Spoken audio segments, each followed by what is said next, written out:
Really happy to be here. Okay, I have one question for you. So, is there anyone in this room that is not using one of these like mainstream languages, like it's using something like very esoteric? Like raise your hand, Oscar. Which one? Haskell is not on the slide. Anything else? Oh, Camel. It's up there. Elm. Elixir? No, Elm, no, that doesn't count.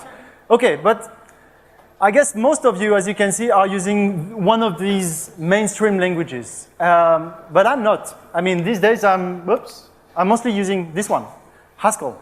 And that language is not that new. It's actually almost 30 years old now. It's a very old language. And when I started my first big project as a software engineer, I didn't even know that language existed. It was already around.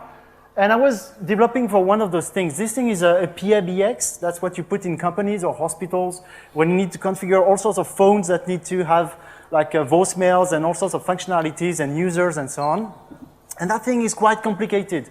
And only to configure what needs to go into that box, we needed a big piece of software implemented in C++ to just configure the box, to say what's going to go inside that. And when I arrived on that particular project, the main method that was containing all the logic for doing this was 2,000 lines long. It was a beast, and people, of course, could not evolve that software anymore.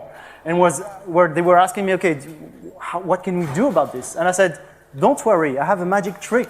I have something in my toolbox that's amazing. It's called OO, object orientation. And if you have the right objects and they communicate with each other, you can always find the right abstraction that's going to solve your problems. And I was even coming with something which I thought was a great idea, was like UML. Wow, UML, you can see actually your software. Surely that must help in fighting the complexity of the software. And actually, I mean, it did. So I was eventually, after lots of effort, able to refactor all of this, extract the relevant concepts, and trim down this huge method into something that was a lot more manageable. And that was great. So first project, 100% success. I was happy. I had the best tools in my toolbox. I was ready to conquer the world. But, well, not so fast. I had some issues then. I started doing Java, and I had more issues, and J2E. And I must say that it's been a humbling experience then, because my success rate went from something like 100% to more like 50%. And it's not only because of the technology that I was using on those different projects. It's also because of project management, which in software project management is still hard, still something that's hard to do. But it's very disappointing when you see projects failing around you, despite all the energy and effort you invest into those projects. So I started looking around for something else. So what was around? So there were things like, well, Ruby. And Ruby was really a revelation for me, because I could, with like 1 or 2 lines of code, describe much richer behaviors than I could do with Java, especially when working with collection of objects. It was really a revelation. We can do much more with so few in terms of code. And then, well, Groovy allowed me to use almost the same concepts while still staying on the JVM. So I thought, wow, there is a lot more to discover out there. I was amazed. It was fantastic. There was just a slight problem to Ruby and Groovy that was really, really annoying to me. It was the lack of types. That was really a problem. And coming back to a project 6 months later, realizing that I was just not able to understand what was going on, was really frustrating for me. So when this guy came around, Scala, I thought, oh, now I got it all. I have objects, I have a nice type system, I have plenty of ways to have lots of expressivity in my code. That's the thing I can do. And then later on I said, oh, but that's even something like, looks even better, like Haskell, what is that thing? And so I did this kind of journey that some of you are currently doing right now, or maybe you already arrived there, and maybe you took different paths. But when I arrived there, I realized that actually that language that was there from the beginning, that I even hadn't heard about, well, was already exerting some kind of traction everywhere. And I realized that it had like some sort of influence on everything. And that's the story I'm here to tell you today. So what is Haskell? So programming language, functional programming language, and this is Michael Snowman, and when he presents Haskell, he says, okay, Haskell has lots of characteristic features, like it was garbage collected language, enforces immutability, and so on and so forth. But there are like two strong characteristics that really isolate Haskell as an interesting language. So first of all, it's a lazy language. And I mean, if you think about it, it's perfectly natural to want to have lazy languages. Because why would you want to always evaluate the arguments to a function before calling the function? Why not do the opposite, right? Just evaluate them when you need them. That makes sense. But the reason why people developing Haskell wanted the language to be lazy was that it forced them to stay pure. And what does that mean, to be pure? It was really to have this idea that we should be able to program with just pure functions.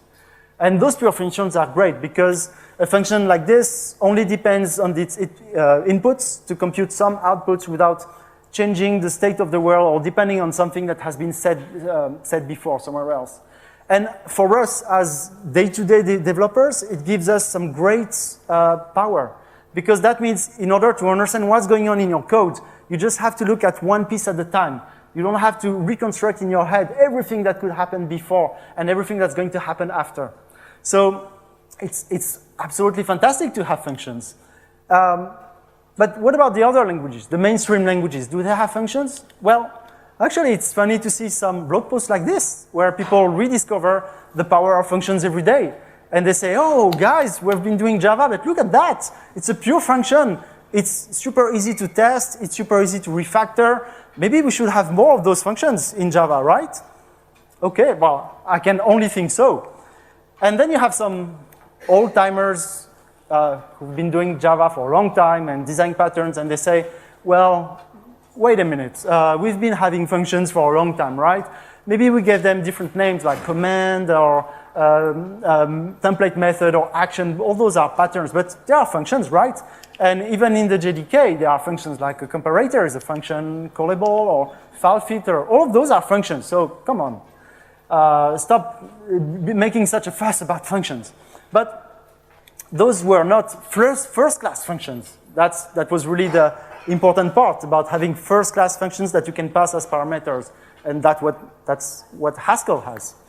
And why is it so important? Because without first-class functions, it's very hard to have nice collection libraries. So it's kind of obvious that once Java decided to have a better collection library, that they had to implement first-class functions because to do all the mapping, the filtering, and all of that you want to do with your collections. And then you gain lots of expressivity just by being able to do this, and lots of composition because you don't have to go inside a for loop to modify one behavior. You can just append one more thing at the end of your stream. It's quite nice. Of course, I just prefer the Haskell version, which is like, in terms of syntax, is nicer, is terser, is more compact, but that's the deal because Haskell was really made to program with functions. And also in Java, you realize really soon that you have some pitfalls. There are some tricks. You need to make sure that you are not mutating stuff because all sorts of weird behavior can happen. And this is not such, again, not such an old thing, right?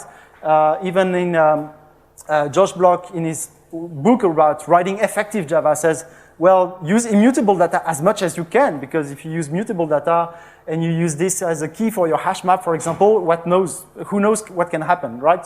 Really bad things. So immutability, which is like a first-class concept in a language like Haskell, is really now recognized as something that's important. And I mean, I went to a conference last March, and there were like 3 sessions only just on how to use immutability in software. So that's really a helpful tool to have.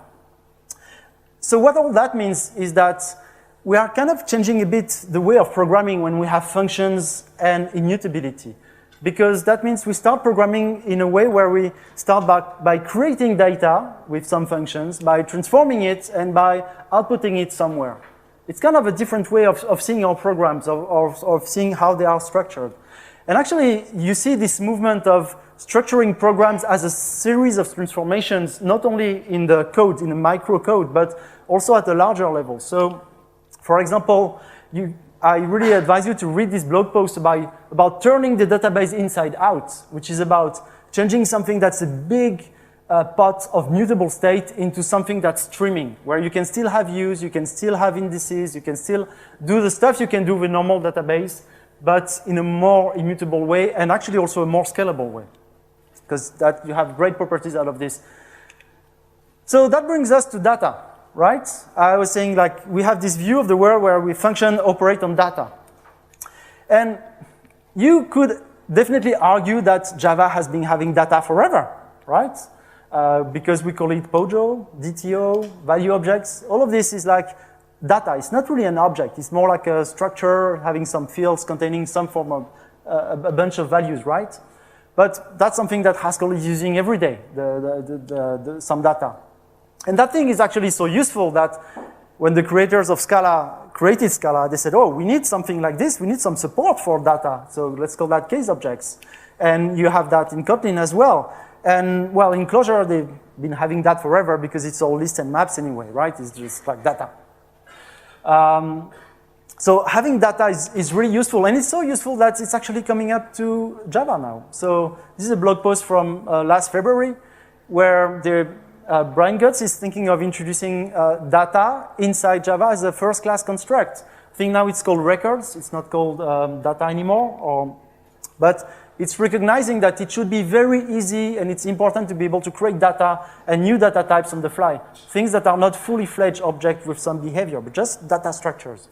That's it.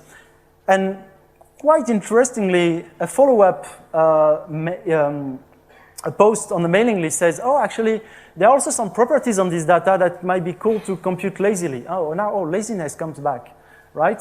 Laziness must be something that's quite important. And of course, Haskell developers, they say, hey, yeah, of course, laziness has been always important. Maybe you just want to see it, but that's really an important thing to have in your toolbox.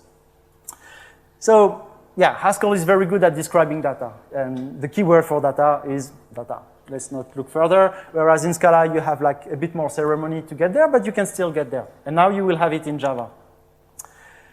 And once you start having data, an interesting thing that you start having this need is to do pattern matching.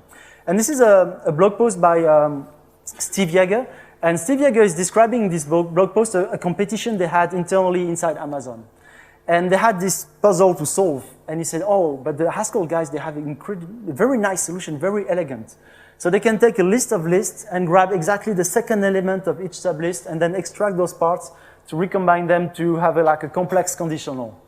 And that's great to be able to just do this. And as soon as you start having data that you can create, you want to be able to destructure it. And this is why you have pattern matching. And of course, you have pattern matching not only in Haskell, but in other languages. But now it's coming to all the other languages. Like it's coming to Swift, you have it in Scala, it's coming to C#, and it's going to come to Java as well. And it's not trivial to implement pattern matching. I mean, there are many reasons why it's coming slowly, because I mean, even in language like Haskell, pattern matching is still evolving. There are still some additions to make it work better with some types and so on. It's still a complex problem. But it's a very useful tool to have, pattern matching. So what this all means is that we are kind of getting away from this view of OO. I mean, this is what I've been taught. Like, you have objects, they model the world, and they have their own internal state, and they have a bunch of methods around that can modify that state and that they see that state only. But now we're completely exploding those objects. So we're putting the functions apart, we're putting the data on the other side, and we're saying, well, we can still program with this and actually pretty efficiently and with lots of expressiveness and modularity. So we're kind of moving from OO. And the reason why we are moving from OO is that the picture just before is like a small state machine, right? If you think about it, because it has some state it's maintaining, having with some methods. So that thing essentially behaves like a state machine. And if you have lots of those objects in your code, it turns into that. It turns into state machines connected together. And I think one of the reasons why we are moving from OO is that those software where everything is communicating with everything is just harder to understand. It's harder to predict what's going on. All the behavior is going to be kind of emergent. And the view of having functions transforming data into pipelines is a much better way to just structure the software and understand what it's doing. And in Haskell, people have been doing that forever. And I think it's even coming in some places where people were saying that OO was king, like UIs. I mean, the view of building a UI using components, and each component is an object that might be inheriting from a parent component, being a bit more abstract and so on. People were thinking OO is the perfect match for this.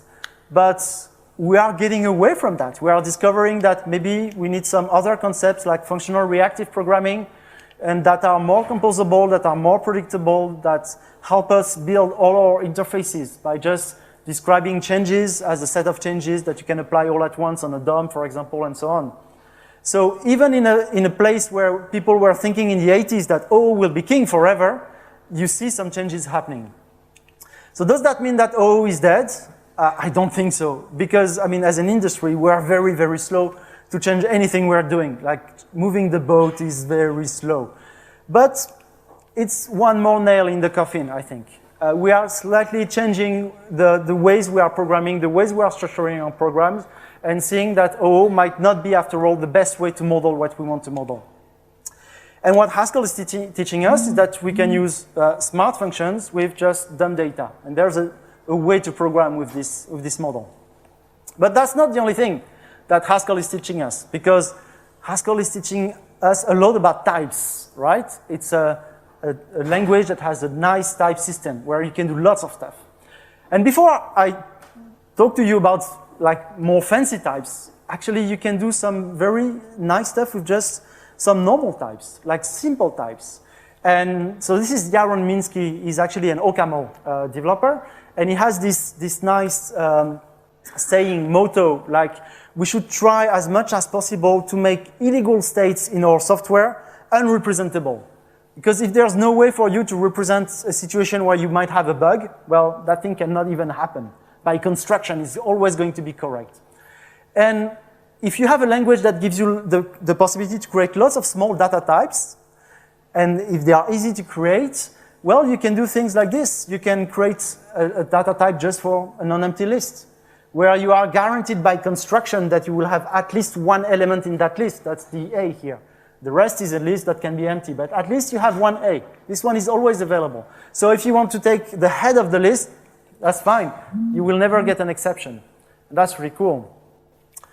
But this seems like a simplistic example, but actually you can use the same kind of example to structure all sorts of processes. So this is a presentation I gave in 2000, maybe 15, something like this, or 14, at YAO, Lambda Jam, showing how we structure the process of synchronizing data between S3, Hadoop, and local workspaces, where you cannot, there are some combinations that you cannot have. I mean, you cannot compute data on S3, and you cannot have a persistent storage on Hadoop, for example, right? So, I mean, we were able to model all of this by creating just data types, describing those combinations, pattern matching on them, and saying, okay, now the compiler tells me to analyze all those possible combinations, and I know that some of them are not valid. So I can stop my process right here. And then I can be in another state where I know that everything is valid by construction. And then I have some guarantees that I can execute stuff. One data has been copied. Now I know I can execute it because I know I'm in the right situation. So with simple types, because in that case the compiler helped me by doing all the pattern matching, telling me what were all the cases I needed to think about, and simple data classes, you can already get very far, right? It's very nice to have a language with types and data classes. But that's not enough. So, do you know this guy?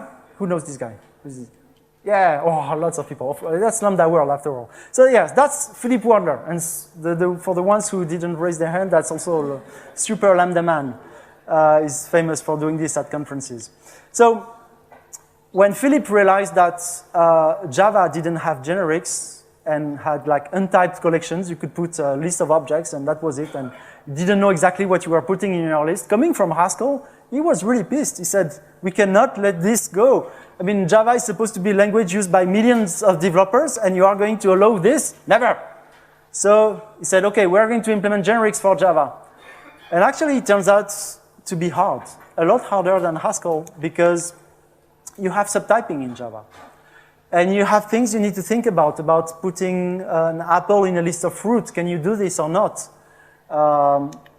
And then you have to learn about all those things that don't even exist in Haskell, because you don't have to think about all those cases about what can I put in my list or what can I put in my matcher. Is it covariant or contravariant? And good luck explaining those words to someone who's just started developing, right?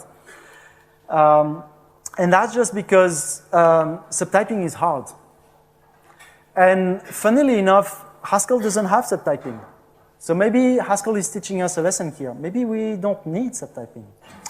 And why is subtyping hard? Why does it make our life hard? I'm just going to give you one example here. Type inference. So this was one of the evolution of Java, right? Being able to have the compiler deduce what was the type of a given variable by just putting a diamond notation. You don't have to repeat yourself all over again. And that's cool because that reduces the amount of boilerplate for things that are really simple that really the compiler should be able to help you here. But then you try to push this further. In the project Amber, they try to fully infer the type of some variables. And it gets more complicated here. And you can only get to have something called local type inference. You cannot really infer full programs that have like all sorts of expressions. But locally, you can say some of the things about the types that you're looking at. And you have all sorts of restrictions about null values and not null values and so on. It's complicated. And that's because subtyping is hard. And it's still a research project. Trying to have a good type inference and full subtyping is still not solved. So this is a thesis written like last year where some progress have been made in that direction. But it's only partial and you will not see this in a long time in Java, for example. So then you can ask yourself, okay, actually what is subtyping buying us? So it's buying us like a convenient way of seeing the world. Like this thing is a subtype of this, is some kind of other thing. But if you look at Haskell, Haskell doesn't have subtyping. So after all, there might be a way to program without subtyping. And the way is pretty well known to Java developers. It's called composition, right? And it's even if you open some books on effective development with Java, it will say replace inheritance with composition because actually that helps. So I think here, one of the other lessons that Haskell is teaching us is that subtyping is a bit like a drug. It looks helpful, you want more, but it's making your life miserable.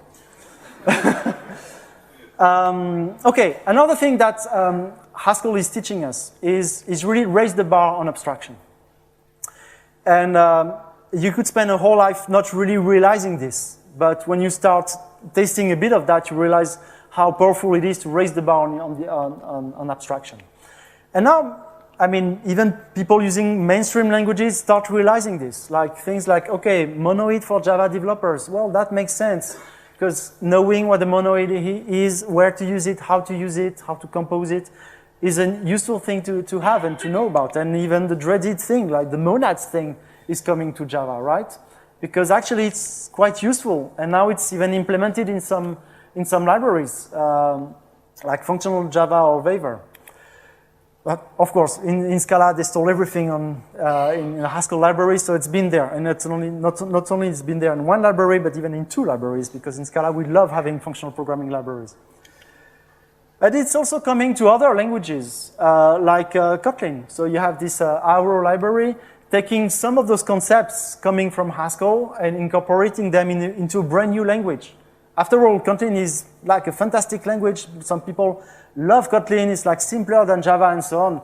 So why do you need monoids in Kotlin? Well, because monoids are so darn useful. You want them everywhere when you need them. So that's nice. And one of the big advancement that Haskell proposed as a way to structure the code was this idea of having type classes. To raise the bar on abstraction. So let's have a look at this type class for a monoid. So what is a monoid? It's just like an interface declaring two functions, one for the empty element and one for appending two elements together. And you can have monoids, many types can have a monoid instance, like ints, you can add them, you can multiply them, strings, you can also append them together, lists, you can also append two lists together, you have the empty list and so on. Why is it so useful to even know that monoid exists? Because you can still do all those operations without having this idea of a monoid. Well, that's because then you can describe some operations that are really abstract, like sum a list of elements. And you don't need to know much about those A's. You just need to know that they have a monoid instance. And that's fantastic for encapsulation and decoupling stuff in your code base.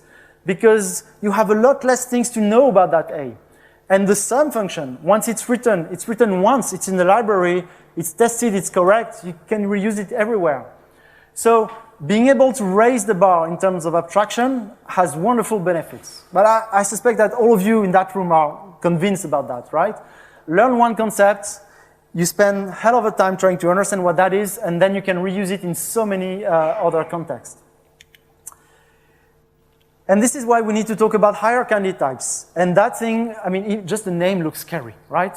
So that's something if you read Haskell code, you go on Reddit and you see people talking about those things, and you think, oh wow, what are they talking about?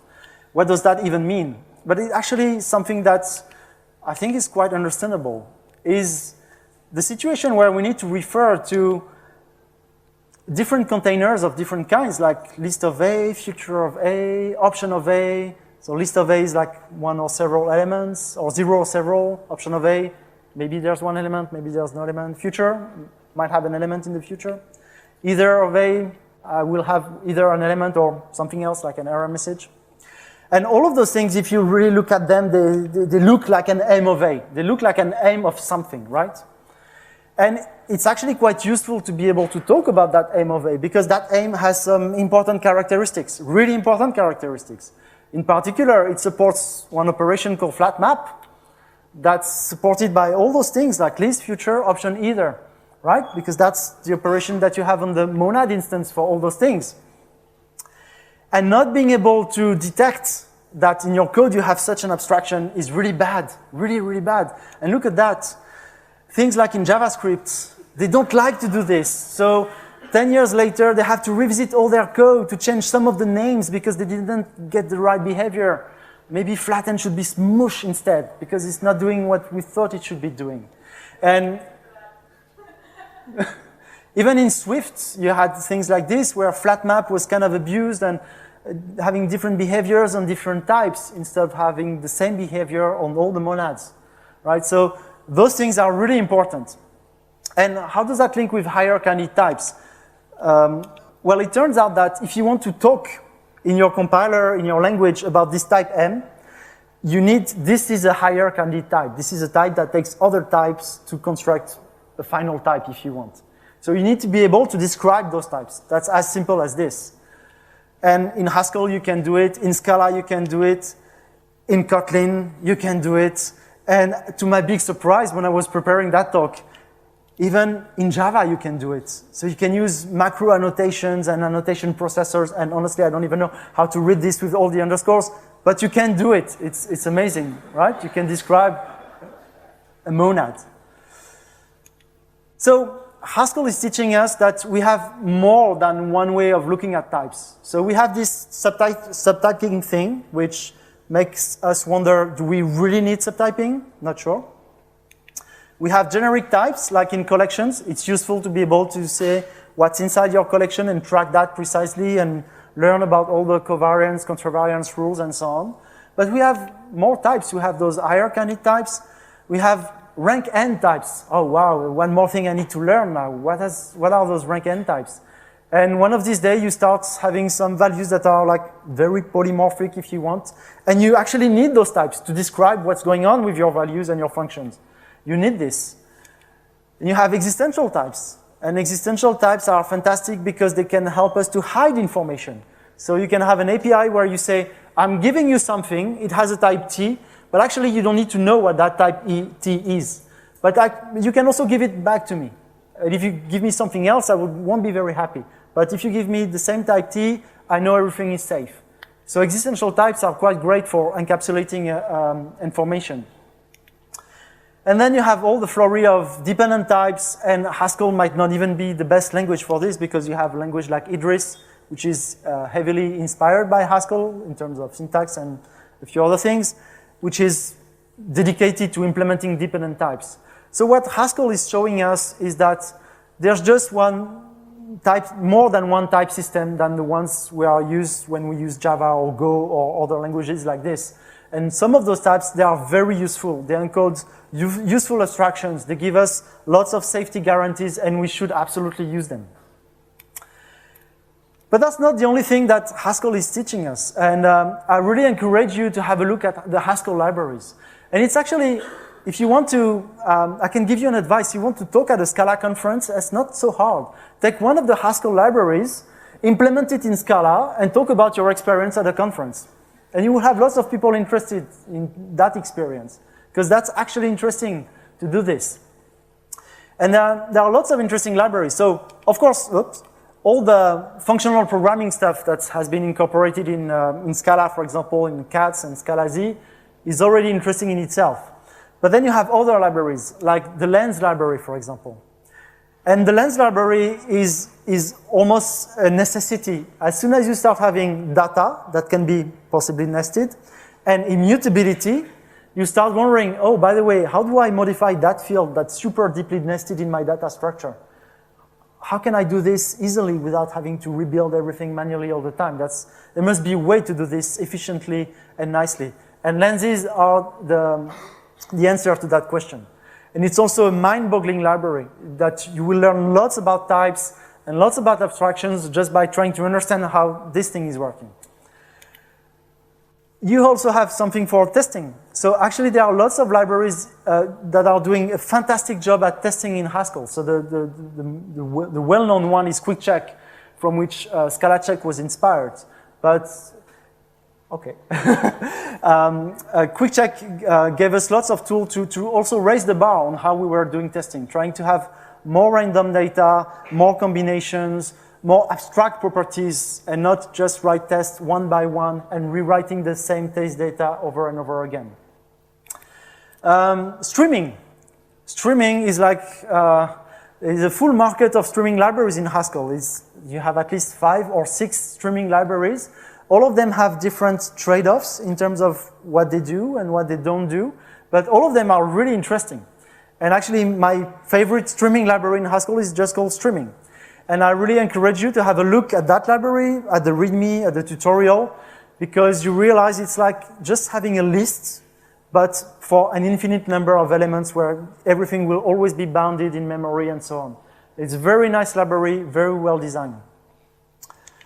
Yeah, async, concurrent programming, software transactional memory, and I have a confession to make. I've never been confident in using threads and concurrency in Java. Never. In all my projects, I've always tried to not do it or try to find a library that was doing it for me or whatever. Because threads and objects, I don't know, that they didn't fit well with how I was thinking about concurrency. But those libraries for concurrency with all the abstractions they offer for having transactions, software transactional memory, or just channels, or just queues, concurrency queues and so on. They are really, really powerful, really simple to use, and I feel a lot more confident now using those libraries in Haskell. But I'm not here to say that Haskell is fantastic, that you should quit your day job and invest and go and learn Haskell and do only this, because there are still some issues to solve with Haskell, right? We are still inventing new ways and better ways to work with Haskell. And it has lots of learn. I mean, 30 minutes ago, I was discussing with someone telling me, Daniel here, the documentation is crap. There's not enough documentation. I don't really know what this library is doing. So that's one thing. But there are other things. For me, really a very annoying part was the lack of modules. So in Haskell, you have like namespaces. So you can put functions inside namespaces. But that's all you get. You cannot really have a bunch of functions living together doing something, like you have with objects or OCaml modules and so on. And I think that for software engineering and building large applications, that's something that's really, really missing.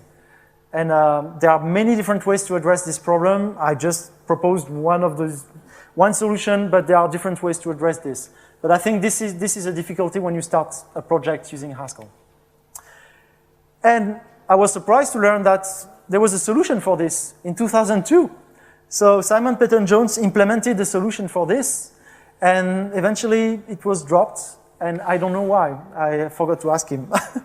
It's a shame, because it was actually a fairly complete solution providing modules for Haskell. So maybe it will come back. Garbage collection. So Java has invested, and the people working on JVM, they have invested like years of research and effort on making garbage collection efficient in terms of latency and throughput and so on. And I don't think as much work has been done on Haskell. So you will probably find some places if you try to push Haskell too much, where you might not get all the latency you would wish you would have in Haskell. And that's definitely something that can be problematic for some applications.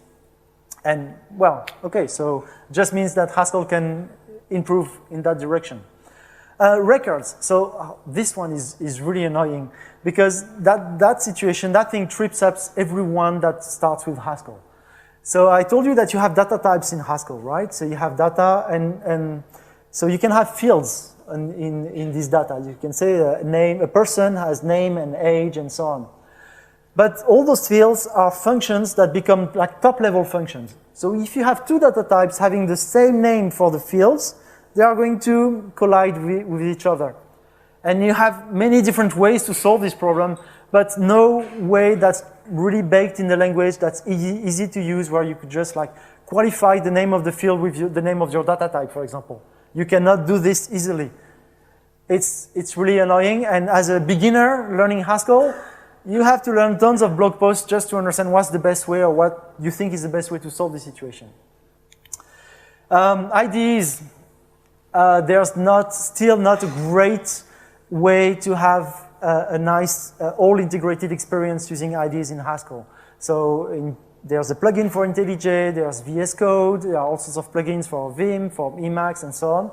But you will not get the kind of nice IDE experience if you are new to Haskell and you have to bring some of the pieces with different tools and plug them together so that you get what you want. And sometimes it just doesn't work, and sometimes you don't know what it's doing, it's spinning. And so yeah, that situation is not great, but I mean, people are effectively working on it and it's improving, and especially around all the things around the LSP, the language server protocol for visual code. So I have some hopes that this is going to vastly improve in the upcoming years. So yeah, what I wanted to show you today is that Haskell has been, and more generally functional programming, has been in the trenches for a long time now. And our way of programming is slightly being influenced by the way functional programmers see the world, in how they structure their programs, in how functions and data are being pulled apart, how we have types to make sure we're doing the right thing, and how we can have good abstractions to help us have some very modular software and so on. So I just encourage you to have a look at what's all those evolutions, because there's more things coming up, and I also encourage you maybe to give it a try and tell me what you think. So that's it.